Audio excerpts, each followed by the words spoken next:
बता सकते हैं कि मैं जिस पोस्ट पे रेलवे में स्टार्टिंग में ही पहुंचा था, तो मैं और एक करीब 56 साल का व्यक्ति जो पूरे कैरियर में वहां तक पहुंचा था, हम दोनों एक ही पोस्ट पे थे। हेलो, तो आप अंदाज लगा सकते हैं बड़ी कम उम्र में मुझे अच्छी खासी जॉब मिली। तो होता क्या है कि जब कम उम्र में किसी को कुछ मिलता है तो कई बार उसे एक बीमारी आ जाती है, और उस बीमारी का नाम है MBA।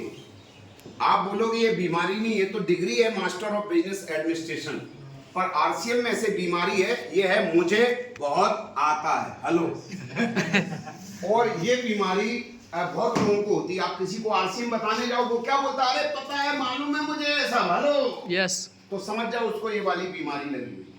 तो मेरे साथ भी ये था, जैसे ही मुझे कोई RCM या किसी भी नई बात, अच्छी बात बताता था, तो मैं कहता था यार मुझे मत बताओ, मुझे पता है। और ऐसी बीमारी जिसको हो जाती है उसका बहुत बड़ा नुकसान हो जाता है। हाँ, किसी ने घंटी बजा के बताया कि मोबाइल नहीं बजना चाहिए किसी का भी, है ना, और अगर बजा तो 50 रुपए जुर्माना है, लेकिन उसके पड़ोसियों पे 100 रुपए लगेगा, चलेगा सबको, है ना। तो पड़ोसी ज्यादा। देखिए हुआ क्या, एक राजकुमार था 16 साल की उम्र का, उसके पिताजी बीमार पड़ गए जो राजा थे।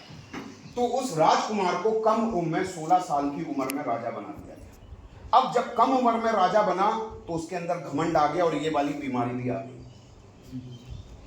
और उसका कोई भी आदेश, जरा भी कुछ वो किसी से खुश हो जाता था तो कई हजार गांव दान में दे देता था, और किसी से नाराज हो गया तो जरा देर में फांसी चढ़ा देता। तो उसके अंदर घमंड आ गया कि मैं बहुत बड़ा हूं, मुझे सब कुछ आता है, मुझे बहुत कुछ आता है। उसकी बीमारी एक दिन ऐसी बढ़ गई, जो कोई नई बात बताए बोलता था पता है, मालूम है, मैं राजा हूं, मुझे सब मालूम है। इतनी बीमारी बढ़ गई कि एक दिन उसने एक प्रतियोगिता रखवा दी कि कोई भी मेरे पूरे राज्य में कोई भी मुझे ऐसी कोई नई बात बताएगा जो मुझे नहीं पता होगी, तो मैं उसे 25 लाख रुपए का इनाम दूंगा। अब सारे लोग सुबह से शाम उसके पास नई नई बात बताने पहुंचे। कोई बोले राजा जी पता है, आपके गांव में, आपके राज्य में एक ऐसी नदी है जो आधे दिन इस तरफ जाती, आधे दिन ऐसी बहती है, अब पता हो या नहीं। वो क्या बोलता है, राजा कौन है? बोले सर आप। बोले राज्य किसका है? बोले आपका है। तो बोले पता होगा, सब मालूम है मुझे, कोई नई बात बताओ, और बताओ, मुझे सब मालूम है। तो इसके बाद कोई बोलता आपके राज्य में एक ऐसी पहाड़ी है जो हर थोड़ी देर पे रंग बदलती है। तो वो क्या बोलता, राजा कौन, राज्य किसका, सब मालूम है। अब सुबह से शाम हो गई, कोई भी नई बात बताई, वो हर बार यही बोलता था। इतने में एक व्यक्ति वहां पे पहुंचा जो आप ही के गांव का था, और जाके उससे बोलता मैं 3 बातें बताऊंगा, कोई ना कोई ऐसी बात होगी जो आपको पता नहीं होगी। बोला हो ही नहीं सकता, राजा कौन, राज्य किसका, मेरा, सब मालूम है, सब पता है। तो बोले सुन तो लो। बोले बताओ। बोले पहली बात तो यह है कि आपके पिताजी और हमारे पिताजी आपस में बहुत अच्छे दोस्त थे।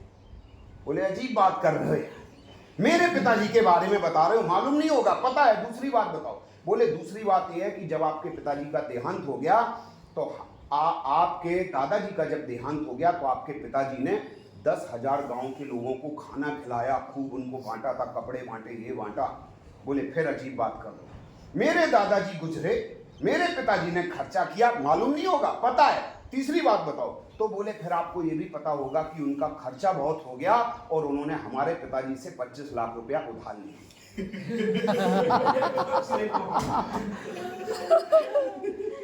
अब राजा चुप, क्योंकि अगर बोलता है पता है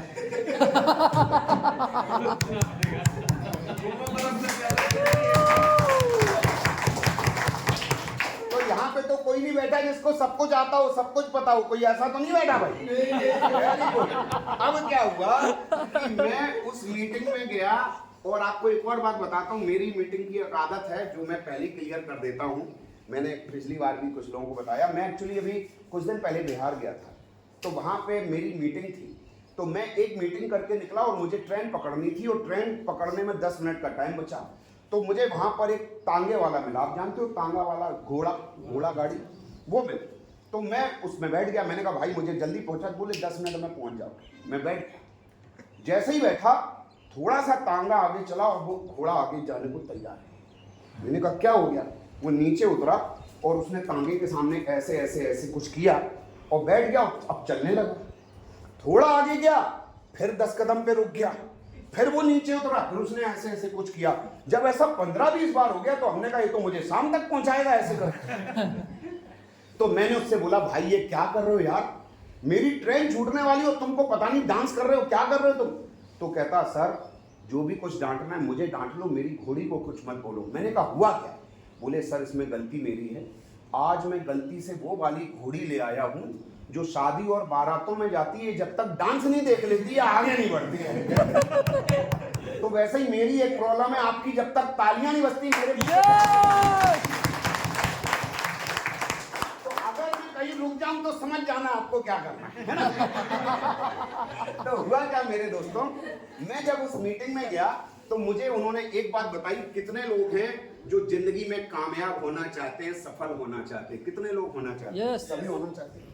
अच्छा जब मैं पूछूं कि आप कामयाब होना चाहते हो, अमीर होना चाहते हो, तो हाथ जरूर उठाना, क्योंकि ऊपर वाले को 2 सेंटेंस आते हैं, आमीन और तथास्तु। वो जो आप सोचते हो वो होता है, ऊपर वाला उसमें आपको आशीर्वाद देता है। और अगर मैं आपको बोलूं कि कितने लोग अमीर बनना चाहते हो और अगर आपने हाथ नहीं उठाया तो माफ करना सारे अमीर बनेंगे आपको छोड़ के। और आप ऊपर वाले से बोलोगे हमको क्यों नहीं बनाया, बोलेंगे तेरे से हाथ तक नहीं उठ रहा था, पैसा क्या खाक उठाएगा। हेलो, तो इसके लिए जब बोला जाए तो अपना वोट जरूर डालना है ना भाई। कितने लोग कामयाब होना चाहते हैं? अब कोई नहीं बचा जिसने हाथ नहीं उठाया।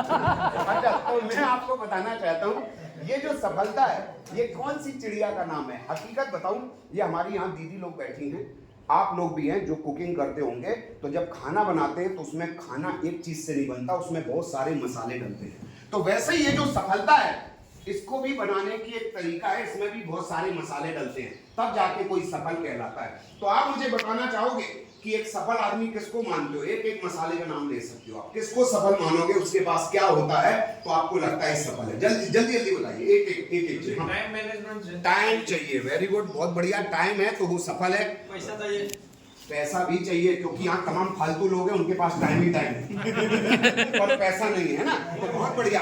पैसा भी चाहिए है ना, और पैसा तो बहुत जरूरी। कितना लोगों का पैसे में इंटरेस्ट है, एक बार वही लोग सबका होना भी चाहिए, क्योंकि पैसा के बारे में कहा जाता है आज अर्थयोग। आज कहा जाता है बाप बढ़ाना भैया सबसे बड़ा रुपया, और दुनिया माफ करना जमाना वो चल रहा है कि हर कोई आपके नाते रिश्तेदार दोस्त तभी आपसे पूछते हैं कि आप कैसे हैं अगर आपके बैंक अकाउंट में ढेर सारे। तो आज अर्थयोग है 90% समस्याओं की जड़ क्या है? भाई भाई में झगड़ा क्यों हो रहा है?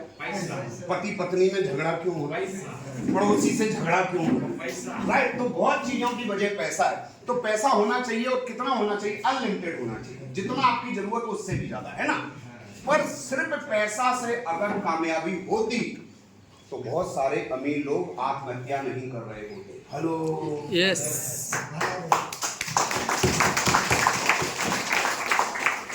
अब इससे 2 फायदे हैं, पहला तो आप माहौल बना रहे हो, और दूसरा कोई आ रहा उसको लग रहा मेरा स्वागत हो रहा है ना, तो बहुत अच्छी बात। अब देखिए मैं आपको बताना चाहता हूँ, केवल पैसा नहीं, पैसे के अलावा टाइम भी, और क्या क्या चाहिए? स्वस्थ होना चाहिए। हाँ बहुत बढ़िया, बहुत बढ़िया, क्योंकि स्वास्थ्य अगर नहीं है तो कोविड के दौरान बहुत सारे लोगों का पैसा रखा रह गया और उनका टिकट कट गया। हेलो